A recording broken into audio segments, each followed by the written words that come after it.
Olá, você está no canal de Leituras da Thelma. O livro de hoje chama-se Os Borgias, de Alexandre Dumas. Narração, Thelma Schinkerman. Continuação do capítulo 14. O cardeal ficou parado por um momento, os olhos arregalados e os cabelos em pé, sem forças para seguir em frente, nem para recuar. Então, pensando que não passava de uma peça que seus olhos lhe pregavam, ou de uma aparição do inferno, ele fez o sinal da cruz, invocando o nome de Deus.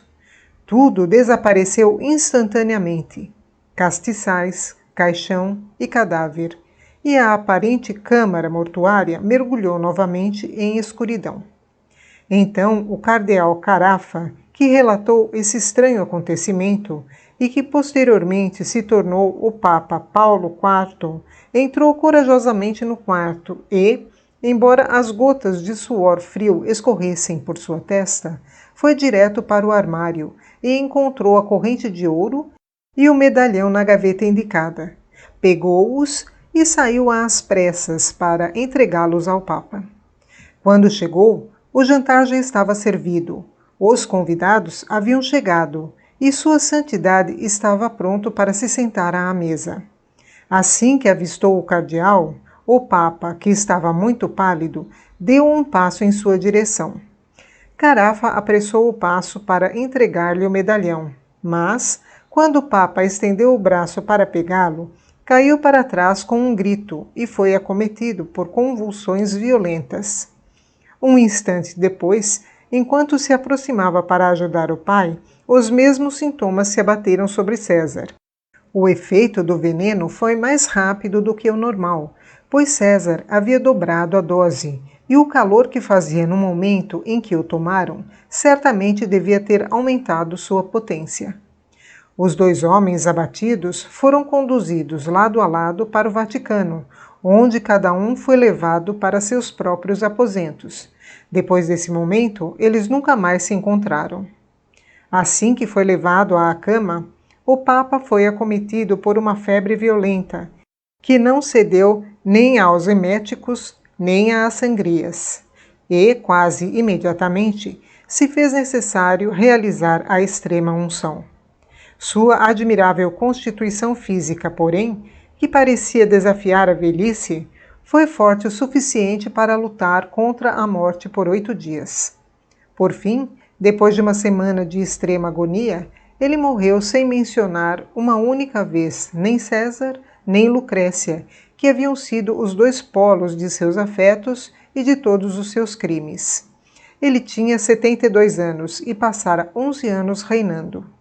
César, talvez porque tivesse ingerido menos daquela bebida fatal, talvez porque a força de sua juventude tivesse superado a do veneno, ou ainda, como alguns dizem, porque ao chegar aos seus próprios aposentos, tomara um antídoto conhecido apenas por ele. Não ficou tão prostrado a ponto de perder a percepção da terrível posição em que se encontrava. Mandou chamar seu fiel Michelotto e aqueles com quem podia contar entre seus homens. Dividiu-os nos diferentes cômodos que levavam ao seu quarto e ordenou ao comandante que não saísse dos pés da cama e dormisse em um tapete ao chão, com a mão no punho da espada. Os tratamentos dispensados a César e ao Papa foram os mesmos, mas, além dos eméticos e das sangrias, foram acrescentados banhos estranhos, que o próprio César pedira, depois de saber que, em certa ocasião, eles haviam curado Ladislau, o rei de Nápoles, em um caso semelhante. Em seu quarto foram colocados 4 estacas robustas, firmemente fixadas no chão e no teto, semelhantes àqueles dispositivos que ferradores usam para ferrar cavalos. Todos os dias, um touro era levado até lá, virado de costas no chão, e suas patas eram amarradas às 4 estacas. Então, enquanto ele estava bem preso, faziam um corte de 50 centímetros na barriga do animal, de onde retiravam as entranhas. César, entrando naquela banheira ainda viva, tomava um banho de sangue. Assim que o touro morria, César era tirado de lá e enrolado em mantas quentes, nas quais, depois de transpirar aos borbotões, quase sempre sentia um certo alívio. De 2 em 2 horas, ele pedia que lhe trouxessem notícias do pai. Assim que soube que o Papa estava morto, reuniu, embora ele próprio ainda estivesse à beira da morte, toda a força de caráter e a presença de espírito que lhe eram tão naturais. Ordenou a Michelotto que fechasse os portões do Vaticano antes que a notícia da morte de Alexandre VI se espalhasse por toda a cidade, e proibiu qualquer pessoa de entrar nos aposentos do Papa antes que o dinheiro e os papéis fossem tirados de lá. Michelotto obedeceu imediatamente. Foi atrás do cardeal Casanova e, pressionando uma adaga contra seu pescoço, o fez entregar as chaves dos aposentos e gabinetes do Papa. Então, guiado por ele, dirigiu-se até lá e levou embora 2 baús cheios de ouro, que talvez contivessem 100.000 coroas romanas em espécie, além de vários outros baús repletos de joias, prata e vasos preciosos. Tudo isso foi levado para o quarto de César, e o dobro das guardas passou a vigiá-lo. Então, os portões do Vaticano foram reabertos e a morte do Papa foi anunciada. Essa notícia, embora esperada, desencadeou um efeito terrível em toda a cidade, pois, embora César ainda estivesse vivo, sua condição mantinha todos em suspense.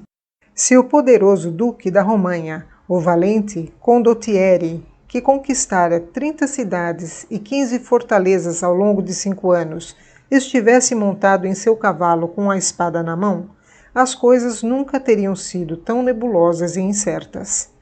Como o próprio César disse a Maquiavel posteriormente, seu gênio ambicioso havia previsto todas as coisas que poderiam ocorrer no dia da morte do Papa, exceto que ele próprio estaria morrendo.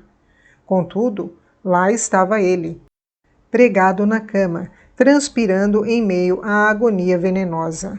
Então, embora tivesse mantido a capacidade de pensar, perdeu a de agir e foi forçado a esperar e se submeter ao curso dos acontecimentos, em vez de marchar na frente deles e controlá-los. Ele foi, portanto, obrigado a moldar suas ações não de acordo com seus próprios planos, e sim de acordo com as circunstâncias. Seus inimigos mais ferrenhos, que podiam pressioná-lo com mais severidade, eram os Orsini e os Colonna. De uma família ele havia tirado o sangue, da outra os bens. Então ele se voltou para aqueles a quem poderia ressarcir o que havia tomado e começou a negociar com os Colonna.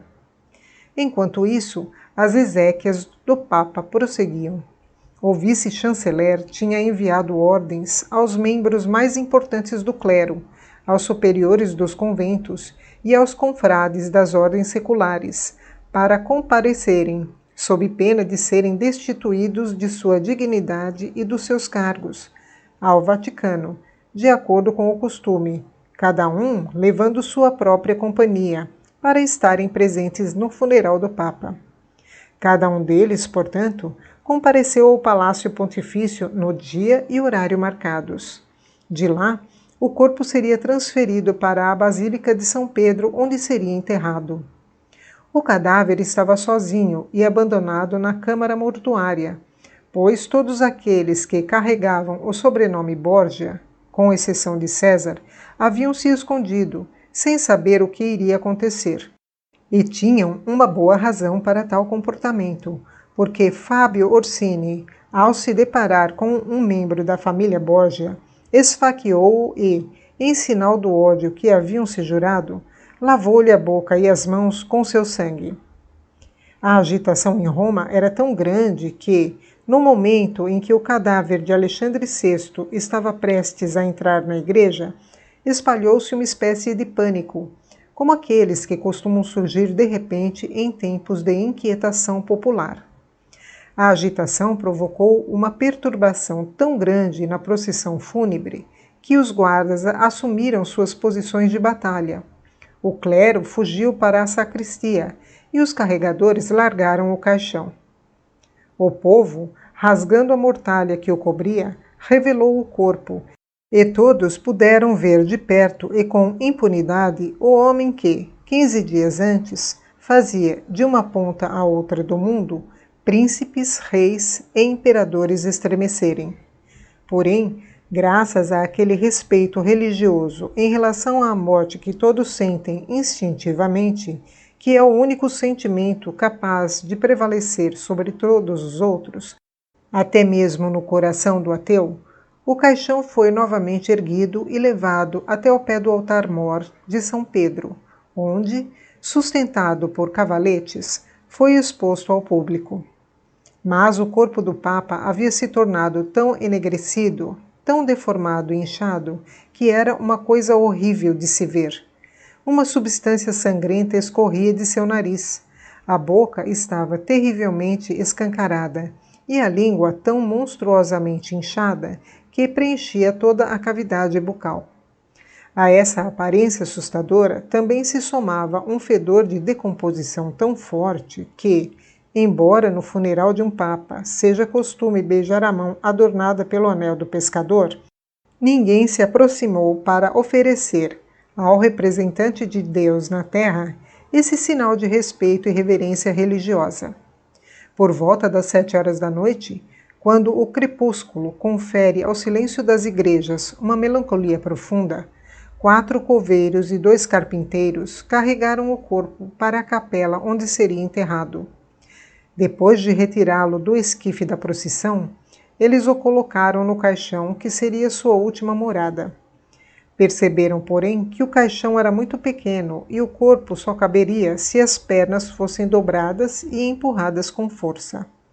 Em seguida, os carpinteiros colocaram a tampa do caixão e, enquanto um deles sentava-se no topo para forçar os joelhos do morto a dobrarem, os outros martelavam os pregos em meio àqueles gracejos dignos de Shakespeare, a última oração fúnebre a ecoar nos ouvidos dos poderosos. Então, de acordo com os escritos de Tommaso Tommasi, ele foi colocado à esquerda do altar-mor de São Pedro, em uma tumba bastante feia. Na manhã seguinte, este epitáfio foi encontrado na pedra da tumba. Vendite Alexander Claves, Altaria Christum, emerá ille prius, vendere duque potest. Ou seja, abre aspas, o Papa Alexandre vendeu as chaves, os altares e o Cristo. Ele tinha o direito de vender essas coisas, porém, pois as tinha comprado antes.